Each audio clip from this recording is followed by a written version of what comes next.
Welcome to RantFlixx Recaps. I'm your boy Rant, and this is a podcast where I talk about movies, TV shows, and pretty much whatever I want. This week we're going to be talking about Doctor Strange, Moon Knight, and Atlanta, with a little bit of rant on Avatar at the end or in the middle, wherever I decide to put it. So yeah, let's get started. So it's been about a week since Doctor Strange has been released, and I've been able to get some of my thoughts together and write some notes about it. I'm going to tell you the truth. This movie it's good and bad. It's good and bad at the same time. Number one, on one hand, I really love the direction that the movie takes when it comes to how it uses the characters and what it's trying to do with the horror aspect of the movie. But I also don't like what they do in the movie. So it's a combination of two things. I really like that. I also love how this movie hits the ground running, how it's definitely more of a horror movie. You cannot take your kids to see this. If you have any kids, leave them at home. This is not for them. I love the amount of violence in it. It was something that definitely shocked me. If you're going into this movie thinking that this is going to be your typical Marvel movie, you're going to be super shocked because that PG-13 rating is played with like hardcore. They go right to the edge when it comes to that rating. And I gotta admit, man, I love how they were doing all the things that they were doing when it came to that rating. They definitely pushed the edge, and I will say that this movie is going to be like a test run because they're going to try to bring more horror stuff. So they're going to probably try to bring in like Blade and Ghost Rider and a lot of those type of like the most likely lead up to the Midnight Suns. And they can't do that unless they figure out a way to get that PG-13 rating properly right. And I feel like they did get it done in this movie, but at the same time, this would have been better as a rated R movie. It definitely would have been better as a rated R. That's what it should have been. It should have been a rated R movie. And I feel like they didn't push the envelope enough when it came to that. Make it a rated R. Make it a digital release where there is a rated R version, a Sam Raimi uncut rated R version of this movie. I would love to see that. And there are some problems I'm going to talk about when it comes to the movies in a bit. That's going to get towards more of the spoilers, but now that I'm done talking about the non-spoilers and just giving you a quick overview of it, I'm going to talk about spoilers now. So basically, this is a Wanda. If you have not realized it, this is a Wanda. This is more of a sequel to WandaVision than it is a sequel to Doctor Strange.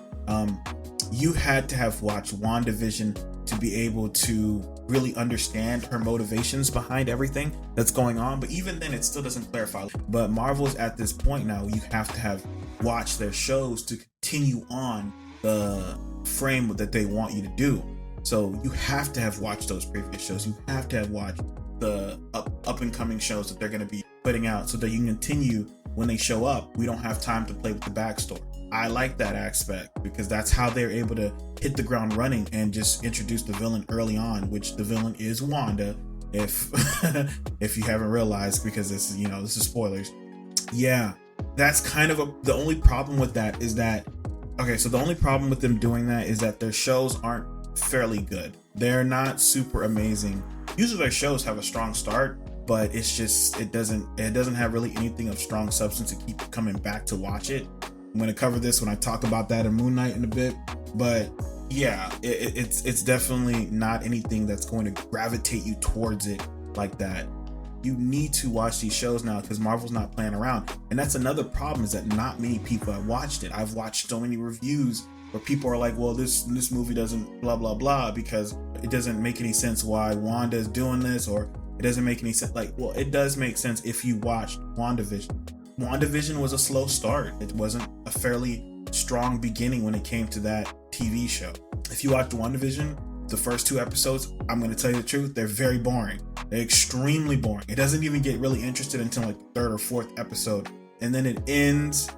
In that show, they try to paint Wanda like a hero or anti-villain, but she was definitely the villain of the entire story, no matter how they tried to point it up, because she kept an entire town hostage. Spoilers, I mean, the show has been out for a year. Just to play dress up and housewife. That's what she was doing. And every time someone tried to stop her, those people are the ones that were arrested, and they were seen as the problem. And I kind of didn't like that. But yeah, I'm talking about WandaVision too much. Let's get back to focusing on the story. Doctor Strange and WandaVision's madness. That's basically what it is. And yeah, so basically a quick synopsis of the story. There's a character called America Chavez. She's being chased throughout the universe by a demon, and she is being helped by different versions of Doctor Strange. And in between one of the battles and one of the chase scenes, she ends up in the 616, the main universe, and Doctor Strange dies helping her get there, and he also dies. So the current Doctor Strange has to help her. He has to go on his journey to protect her, and he knows that whoever this demon is probably extremely powerful. So he has to go out and ask for help. So he goes to ask Wanda, only to discover that Wanda was the demon that is chasing this girl, because she wants to take her powers to get back with her kids, which were in WandaVision. Wanda basically is on the hunt from them from that entire point. She tracks them down to one of the sanctoriums. She attacks it. Huge battle ensues. America Chavez activates her powers by accident and transport them to another universe. And in that universe, Doctor Strange defeated Thanos, it looks like single-handedly. And there is a team that may have replaced the Avengers that are the Illuminati in that world. I don't think there's an Avengers in that. The Illuminati. And it consists of Fantastic Four, Reed Richards, and Professor X, Mordo, Captain Marvel, and it also contains Captain Britain. And after that situation happens, they arrest Doctor Strange because that Doctor Strange was using the Darkhold, which was, oh no, I was missing one person. It was Black Bolt as well. Black Bolt was the last person left on the team. The book that actually amplified Wanda's powers, which she got from the WandaVision TV show. Do you see how I keep going back to WandaVision? Because a lot of these things explained from that. Basically vote on whether he should live or not.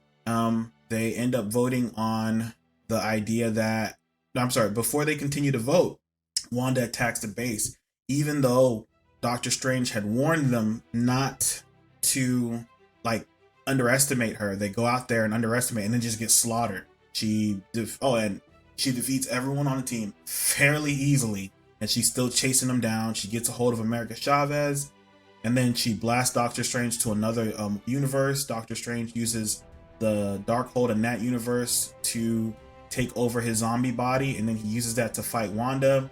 But it's really a distraction so he can get a hold to America Chavez to get her to believe in herself so she can use her powers to free herself. And then she uses her powers to bring Wanda to her kids, where her kids see her as a monster. And then Wanda gets emotional damage, and then she defeats herself. That's pretty much it. And when it comes to the movie, there is some extra things that I kind of skipped out on, but they're not necessarily super important. Like, there's a battle between Doctor Strange and himself towards the end, and it kind of comes out of nowhere. They could have taken it out and it would have still been fine. It's just a lot of different aspects. Wanda is extremely powerful, and yeah, I think she's comparable to her comic book abilities. Not 100% there, but she's roughly around that area. Whereas Doctor Strange, he is just a cuck the entire time.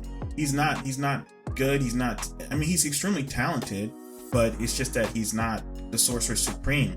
Wong is, and that title Sorcerer Supreme might as well be it might as well be a Taco Bell menu item, because that's all it is. It means pretty much nothing but diarrhea, because Wong is in this movie and Wong is just beta the entire time, and it just means nothing for him to be in this movie, man. I don't really care. I was super excited that he was in Spider-Man No Way Home, and I love that he was that he was Sorcerer Supreme. But at this point in this movie, I'm like, listen, anyone can be Sorcerer Supreme. A potato could be Sorcerer Supreme at this point, because the title means nothing. And Doctor Strange just kept running away the entire time from Wanda, and I was like, I thought he was gonna use the zombie body to defeat her. No, that didn't work. She was just too powerful, and I thought he was gonna defeat her with her emotions, and he technically does by convincing America to open a portal to have her see her kids, but that still wasn't it for me, man. I couldn't get past that when it comes to the movie. Yeah, but I will say this, like I said, I really did love the horror parts though. That's why I was kind of torn between this movie. I love the horror parts. I'm not gonna lie, I like the Illuminati getting murdered. It shocked me in the theaters. I was like super shocked. But that's why I told you that this movie should have been rated R. This is not the movie you take your kids to see. They might end up with nightmares because this is like a horror movie. And I think that they didn't, they realized that. It's like they were like, oh, this is like a superhero movie. Like, no, this is closer to a horror movie. Marvel has been trying to play with genres a lot when it comes to their movies, and this is the first time where I can feel the genre. Like, I don't care what anyone says. The Ant-Man movies, as much as they try to pretend to be heist movies, they were just superhero movies. They weren't really heist movies to me, no matter how much they tried. But this felt like this was the one that was stepping out into another genre. This was a horror movie. It was a PG-13 horror movie, but it was a horror movie. I really liked that aspect. Let's talk about the Illuminati for a bit. Oh, hold up. Let me talk about Doctor Strange. I think Benedict Cumberbatch gives a great performance.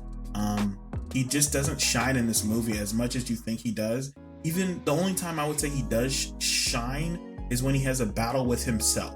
Like when he has a fight with himself. But even that, you're like, that's you fighting yourself. That's not really that's not really a win. It's like you versus you. And that's kind of something I couldn't agree with on that one. There were more spell casting in this movie. So this was an actual like spell magic movie. So this is like it was like a rated R, even though it wasn't rated R. It was like a rated R Harry Potter movie when it came to the spells and the casting and different sorcery and conjuring and different things. That's what I loved about it. It's just, these are all the things that I wanted to see in a Doctor Strange movie, but I also wanted to see Doctor Strange, like, you know, be a badass. And it just, you didn't come across that in this movie. He was definitely running and kind of scared the entire movie. Even they try to portray it as he wasn't. Even when he went back to fight Wanda, it's just still kind of, he would have got crushed. And yeah, yeah, Wong, like I said, Wong is that dude who, if you're really good at your job and you're about to be promoted, you take one vacation, you come back, and the person who literally is like the third best at the job, he takes the position, and now he comes to you and asks you for advice, even though he's the one who got the promotion. That's basically Wong. Wong is that guy. And I just felt like, even though they like, oh, he earns the respect of Doctor Strange, I'm like, no, he doesn't. He does not earn the respect of Doctor Strange. Doctor Strange just doesn't even realize that it's better for Wong to deal with all the paperwork, and he doesn't have to deal with that as Sorcerer Supreme. And if the world collapses, it's all Wong's fault. That's all I'm gonna say. I will say this, when it comes to Wanda, they did do one more thing I did want to talk about before I move on to the Illuminati. They did try to separate the lines between witchcraft and sorcery, but like I said, witchcraft was really introduced in WandaVision. You have to have watched WandaVision to be able to talk about it. And then let's get to the Illuminati. I wanted to talk about the biggest hater in the Marvel universe, aka Mordo. Mordo is the biggest hater in the Marvel universe. This man has the ability to hate on you in 2 dimensions, and he has not stopped since. Literally, you would think that him coming into, like, Doctor Strange going into another universe, that he'd be able to find a Mordo that's actually a decent person. But nope, same hater that he was in the last movie. And I'm just like, dude, you don't even, like... And out of all the characters that is left alive in the Illuminati, Mordo's one of them. And I'm like, this is ridiculous. Like, out of all people that I wanted to die, he's the only one that I really want to be honest with you. And he could have died, and they would have just said, yeah, you know, the main one is still alive, but that one's. But I don't know. I think they were trying not to confuse the audience if they decided to bring Mordo back. And it's whatever. Next thing I want to talk about is Mr. Fantastic, played by John Krasinski. Was kind of a waste. In my opinion, he's kind of an idiot, and I don't think he fits the role of Mr. Fantastic. But then again, we didn't see him do too much. I don't see him fitting that role fairly well, but we'll see. I mean, I'll give it a chance. People are super excited that Professor X is in this movie. The only thing that I realize is that Professor X is too old. It's Patrick Stewart is too old to be Professor X now. He's gone past that point. And I know people are like super excited. Well, he wouldn't have to do much. He would just sit in a wheelchair. He's still too old. It's way to the point where it's getting pretty bad. I think he's in his 70s now, and at least 70s or 80s now. It's too old. You don't have that guy be in your movies that are consisting of action movies and stuff like that. He might not make it the next 4 or 5. It's too old for you. He needs to be replaced like soon. I think Ray Fiennes would do a good job in that role. It's just no offense, but he's just kind of too old. And Hollywood keeps taking these chances on these really, really old guys and expecting them to lead franchises, and that does not work. Unless you're Liam Neeson and he's drinking the blood of kids or something, that's not gonna work. Like, and then Captain Marvel, Lashana Lynch, who plays Maria Rambeau, she's a different Captain Marvel. She's instead of I forgot her name. Forgot the other Captain Marvel's name. Instead of her, the other Captain Marvel becoming Captain Marvel, she becomes Captain Marvel. And people hate her, even though she only had like one line in the movie. And I thought that was hilarious because I don't know what's with this character. They just can't seem to get people to like this character. Maybe they just play them too aggressively. Maybe, I don't know. And then Captain Peggy Carter, Captain Britain. I find it annoying that her introduction was her throwing her shield when Doctor Strange, who is like locked up in a magical bracelet that suppresses his powers for no reason. But when Wanda is like ripping Mr. Fantastic apart, she does nothing. I call BS on that. And Black Bolt was a full-blown idiot. There is nothing to say about that. He was a full-blown idiot. And I will say, you know what? I want to analyze that scene for a bit. So he actually kills himself because he's about to whisper, but Wanda takes away his mouth. And people have been saying that, oh, he would not have panicked like that, and that I think he was actually trying to breathe out through his nose. And when you try to breathe out through your nose, when you close your mouth and try to breathe out hardcore through your nose, some air will actually hit your head. Like, I know this is weird to say, but if you try to like hold your breath and breathe out through your nose, like you can feel a little bit of air pressure like hit your brain. I know it's weird to say that, but I think that's what happened, and some of his powers did that. That's all I can use to explain what happened to him. So that's the only explanation I got for Black Bolt. I don't even know why I'm spending so much on it, but that was my analysis when I saw that. And yeah, people kept saying Tom Cruise was supposed to be a cameo and he was supposed to play Iron Man, but I think he was actually supposed to play Black Bolt, because if you look at Black Bolt's face, it's like super CGI. Like, they look like they changed his face to match the other guy. Plus, if you look at his body and his height, he's not very tall. Like, he's shorter than Captain Marvel, who's about 5'9", and John Krasinski is like 6'3", and he's closer to Captain Marvel's height, and he's a little bit shorter than her. And Tom Cruise is not a very tall guy. And Tom Cruise like 5'6", 5'7", so I'm thinking that was the reason he was supposed to be that role, but they just CGI'd him out because he found out that he was going to get slaughtered or something. Maybe that's what happened. Because actors, you don't want to be portrayed as a person who dies in the movies unless you're getting paid a lot of money for it. Yeah, that's pretty much it on that one. America Chavez, she was in this movie, but she was really a plot device in my opinion. She wasn't really anything. If she wasn't running, she was screaming. If she wasn't screaming, she was running. And it was really hard to determine if she was good or not because she wasn't given anything to do. So, I mean, we'll see her in other movies, most likely, Young Avengers or something like that. Honestly, for me, I'm going to give this a 7 out of 10. I liked this movie more than I liked it Spider-Man No Way Home, but all my issues were with the script, not necessarily the directing. I think the directing was perfectly fine, perfectly suitable. Everything was perfect in that aspect because Sam Raimi brought his A game when it came to this movie. He clearly said he wanted to do a Doctor Strange movie. He got his chance to do it, and he does a great job. And I really like that aspect. Moving on. So I didn't want to talk about a topic. So after watching this movie, I wasn't super excited about where Marvel is gonna go. So in my opinion, after Infinity War, Marvel definitely had peaked. And I've said this in another video I wrote earlier, a long time ago, at least a year. And I still believe that. I've been waiting for a Marvel movie, a Marvel property, a Marvel TV show. That's why I've been watching them like crazy. I want to get excited again. I want to get that feeling back that I had when I was trying to get all the people like on board for Infinity War. I probably got more people fans of Marvel than I should have, just talking about it with people. And I remember a time where there wasn't that many people going to see these movies, where I was in Thor 2, but it had just came out and there was almost no one in the theater. I was there.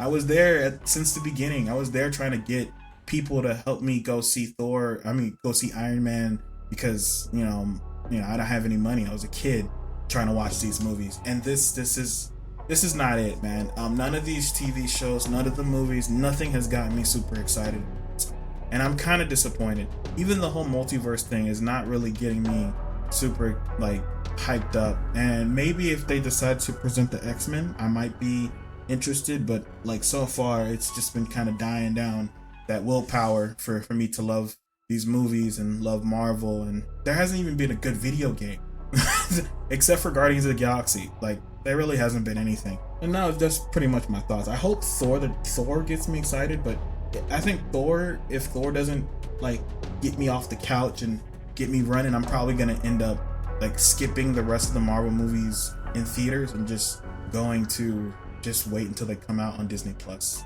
or something. Like I don't know. I like, the only thing I've been excited about lately is like stuff that's not Marvel, and it's kind of sad.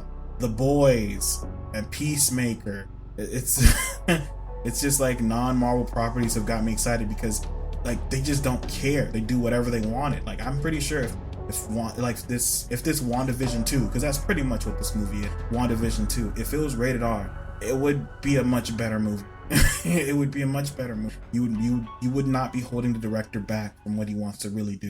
Yeah, moving on. So I want to talk about Moon Knight real quick. Moon Knight, I feel like, in my opinion, was a disappointment. I watched this entire I watched the entire TV show, spent 6 weeks of my life watching it, and it was super disappointing.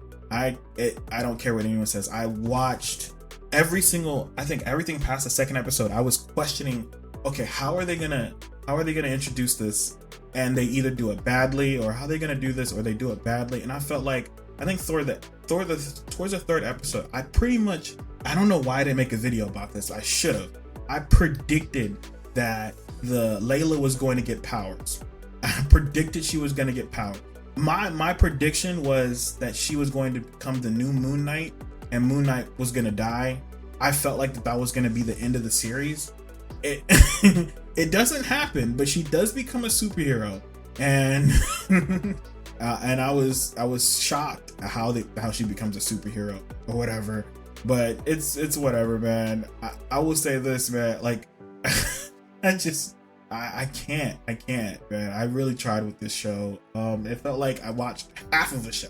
It felt like this was the mid-season finale, and it wasn't even the main. I felt like we were watching half of a story.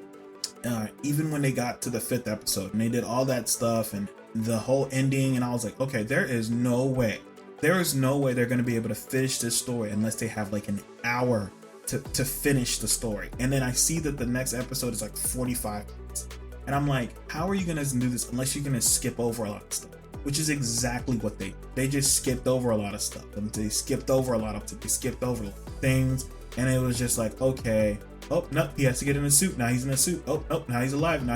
Oh, no, now he defeats a guy. No, that's basically what it felt like. It was like a spin move every second on that last episode. Oh, the fight scene. Oh, this is, oh, and then kaiju battle. Yeah, no, man, you guys. The ending was definitely rushed. It was super rushed. They did not finish closing out all the plot points that they needed. And plus, on top of that, in my opinion, it could have been better. I'll even give you an example. There was another there was actually a TV show I had watched, and it reminded me of this show so much. It was called Criminal Mind, and then it was season 3, episode 10.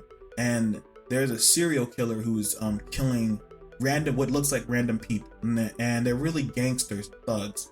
And the main character has a split personality, where one personality is the superhero who's going out, or serial killer going out and killing these guys, and the other one is not aware that second personality exists. And on top of that, he ended up having a split personality because someone important died in his life, and he's been calling them on the phone because he thinks they're alive, and he's been leaving them voice messages because he thought that they abandoned them, but that's not what happened. You come to find out that they died, and that he's been hunting the people who had killed them. And it was like, wow, this is a really good show. And at the end, you find out that his persona is called True Knight. And I was like, this was over in like 2007. And clearly it was inspired by Moon Knight, but the same premise, everything was so similar to this show. And it was one episode, only 45 minutes long, but that one 45-minute episode was better than this entire series, and it's really sad. So, and plus on top of that, Oscar Isaacs doesn't want to continue the role, so we're probably not even going to get a season 2. I feel like the show was lying to the audience. One of the last things I didn't like was, where's Horo's super suit? He was in pajamas the entire time, and I'm like, man, like he should have gotten a super suit to represent his power or something like that. Because him coming in this movie, I'm just like, because it just looked like Moon Knight was fighting a dude in pajamas, and I thought that was kind of underwhelming. That like having him have a super suit wouldn't have been like super important, but it would have shown a dynamic in power increase, how he's able to fight Moon Knight, who has super strength, and Layla, who has super strength. It would make more sense. Like she's like casting a power over him to show that he's more powerful than he is. It's just a visual representation. It's not even something that's super big. But him having the suit there would have been just small and impactful. Yeah, it was disappointing. But like the first 2 episodes were super solid, but after that it kind of goes downhill, and people like the 5th episode. I'm not one of those people. I thought it dragged, and I felt like it should have been a little bit earlier. Like you put that in the 4th episode, and then you leave the last 2 episodes to unlock more mystery that was left over. But you know, it's whatever. Plus Moon Knight himself just wasn't even in the show that. I think he had like 7 minutes of screen time. Like you guys couldn't afford any more CGI. Maybe it's because Oscar Isaac took the entire budget or something. And like I said, he's not going to even be anymore. So this is all you're going to get.